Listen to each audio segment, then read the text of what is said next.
A community is mourning after a woman passed away from a heart attack. Yeah, and her family says an ambulance was not available for her, and her 15-year-old daughter had to perform CPR and try to save her.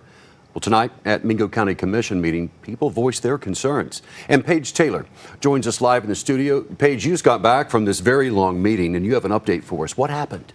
Yeah, Dave and Gina, 41-year-old Chandra Kirk died from a heart attack last week. The community coming together at the Mingo County Courthouse tonight to demand change. On March 11th at 2:30 in the afternoon, Chandra Kirk's family says they called 911 because she was having chest pains. But dispatchers told the family an ambulance wasn't available. Kirk suffered from a heart attack as her family drove her to the hospital, her 15-year-old daughter trying to perform CPR. She was pronounced dead at the hospital.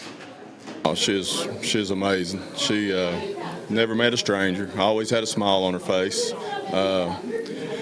Loved going to sporting events and stuff with her kids. And Stat 911 is the only ambulance service provider in Mingo County. According to Chris Hale with the West Virginia EMS Coalition, the average response time for Stat to get on scene of an emergency is about 16 minutes.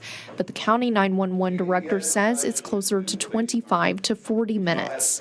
What you're doing. You're taking dialysis patients, and don't laugh at me. I tell you it right now, don't you laugh at me. Don't come at me. I just lost my wife last week because you don't want to do your job. Well, I don't want to do my job. Yes, that's exactly right. Because this has been a problem for a year and a half in this county. The director of operations for Stat 911 says the response time can depend on how far away an available ambulance is when the call comes in. It points to where if you have 5 trucks on emergency calls, then you have somebody rolling back through. And it ain't so much so, again, and even like all the numbers show, if you're in a smaller area, response times are quicker because you're in a small area, smaller coverage area. If you have a hospital in the area.